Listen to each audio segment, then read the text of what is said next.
كأس العالم يتشرف بالنادي الأهلي، كأس العالم للأندية، والحق بيرجع لأصحابه. في ناس تيجي تقول لك نادي الأهلي محظوظ، الحظ ما بيجيش إلا للمجتهد زي ما احنا عارفين، ونادي الأهلي كان يستحق البطولة الأفريقية السنة اللي فاتت لولا طبعا التواطؤ اللي احنا شفناه سواء هنا في مصر أو في المغرب أو في الاتحاد الأفريقي. السلام عليكم ورحمة الله وبركاته. فرحة عامرة لجماهير النادي الأهلي، فرحة يستحقها هذا الجمهور العظيم. فرحتنا النهاردة اللي احنا مش هنشارك وبس في كأس العالم، لا، احنا بنقول ان النادي الأهلي اتظلم وحسينا ان حقنا رجع من تاني، وكان للصورة ديت اللي انتوا شايفينها دلوقتي كان فعل السحر.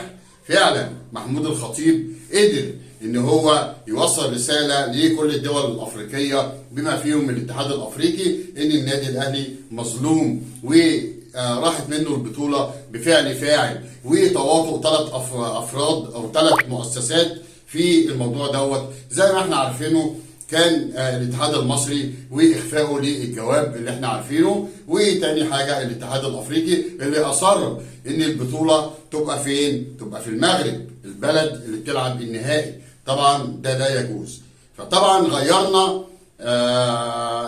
حكايه ماتش واحد في النهائي، وهتصبح طبعا ماتش ذهاب وعوده، وكده الحق نادي الاهلي بيرجعه عشان يبقى فيه تكافؤ فرص، لان افريقيا لها وضع مختلف عن العالم كله.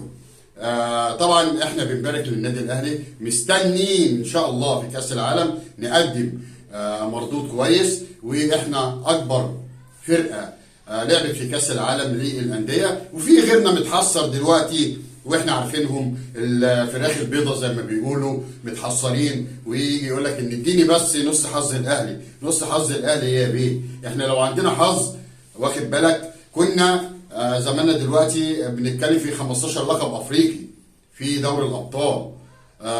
افهم بالظبط النادي الاهلي فين وانت فين.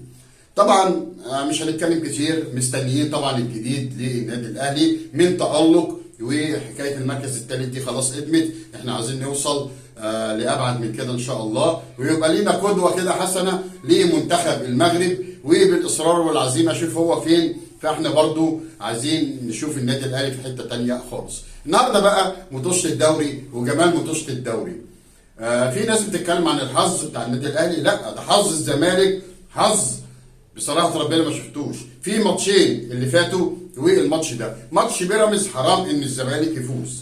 طبعا الناس كلها والخبراء قالوا الكلام ده مش من عندي انا وبس، وكلنا طبعا بنفهم كرة ونقدر نحلل كل جزئيه في اي ماتش. تاني حاجه ماتش النهارده زي ما احنا شفنا مع لقاء الزمالك النهارده، قدر الزمالك يفوز في الدقيقه بلس 90، وكان فعلا ال6 دقائق اللي ما لهمش اي لازمه، لان الماتش اساسا ما وقفش 6 دقائق، فبالتالي الحكم الجميل اداهم 6 دقائق، وكان لغايه ال6 دقائق عدوا وكان الزمالك متعادل.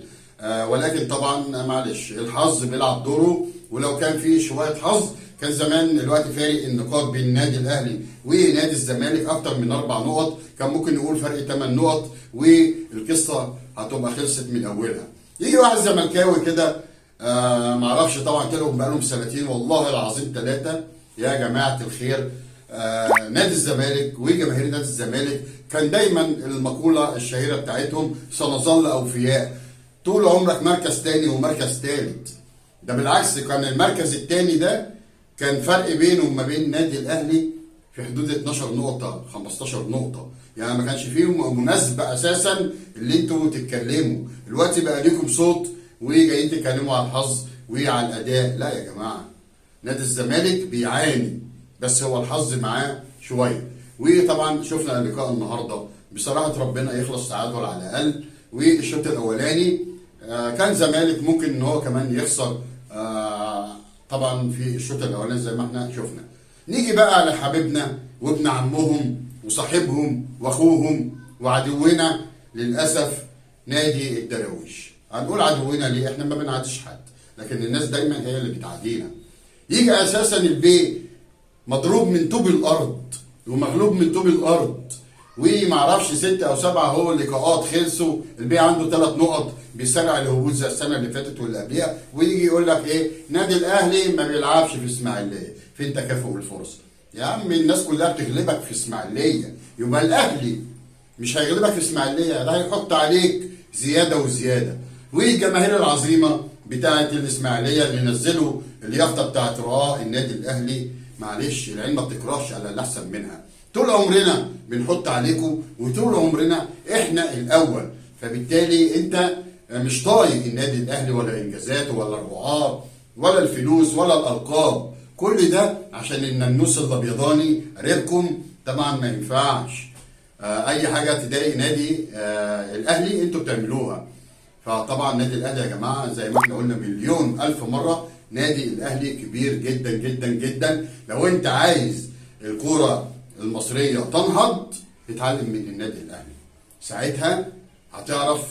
زي كده طارق العشري لما جوزيه كان بيدرب النادي الاهلي عمل معايشه مع النادي الاهلي عشان يتعلم حاجه من المدير الفني، مع ان هو مدير فني لفرقه تانيه، بس لازم يتعلم من الكبير. فانتوا دايما اتعلموا من الكبير. شوف النادي الاهلي، شوف الرعايه، شوف الاستقرار، سيبك بقى من الجمهور الابيض والاعلام الابيض المتلون، لان الناس دي كلها كانت الاول اهلاويه، وانا عارف انا بقول لكم ايه، وممكن اقول لكم بالاسم بس مش هقول، انتوا عارفين، ارجعوا بالفيديوهات بتاعت زمان وانتوا تعرفوا الاعلام ده عامل ايه والسبوبه بتاعتهم ماشيه ازاي دلوقتي.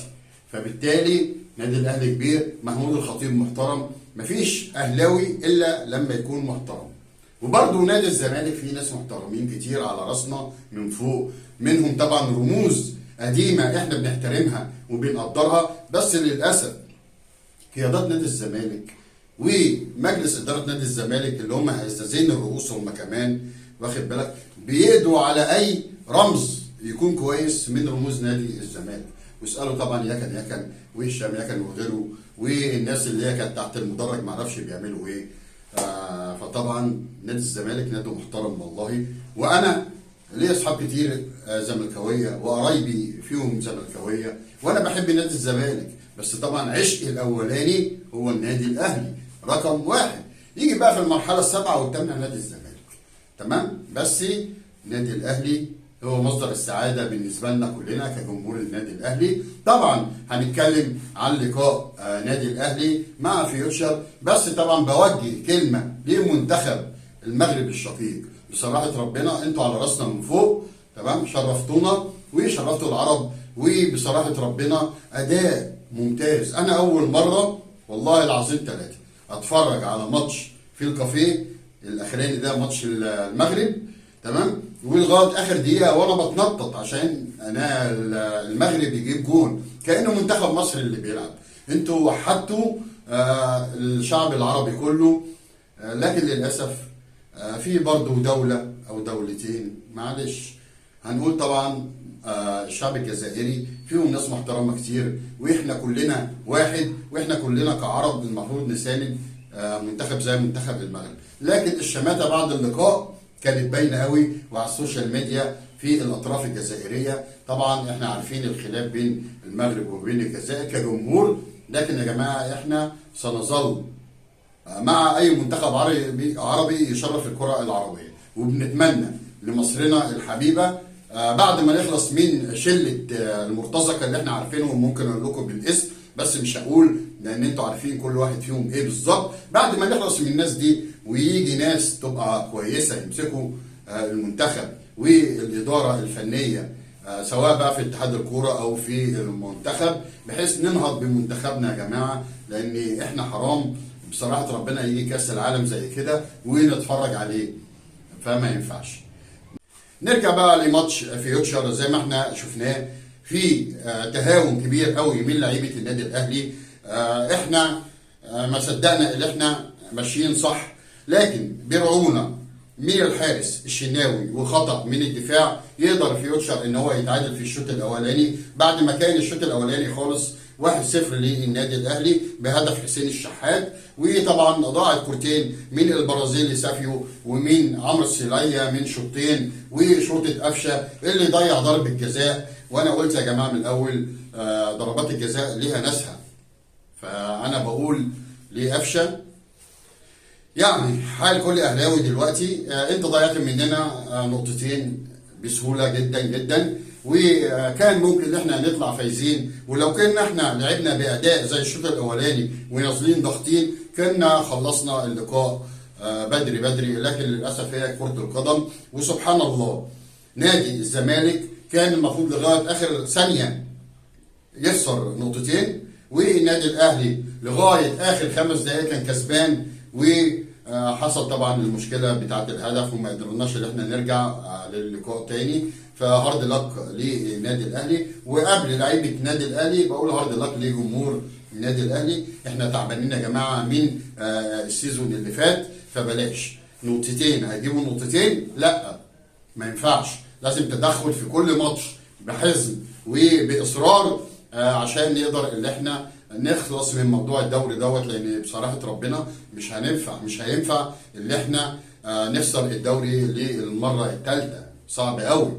فبالتالي عايزين لعيبه رجاله، احنا هنقول خلاص نقطتين عشان الحسد ما يجراش حاجه، لكن احنا بنتمنى ان شاء الله ماتش اللي جاي مع نادي فاركو تقريبا، بنتمنى ان احنا نكسب ويظل النادي الاهلي في المقدمه. مش هطول عليكم اكتر من كده، يا ريت اللي ما تابعنيش يتابعني على قناه وليد حلمي الاهلاوي، فعل زر الجرس دايما يوصلك الجديد، ودايما تابعنا على الانستجرام وتويتر. اشوفك على خير والسلام عليكم ورحمه الله.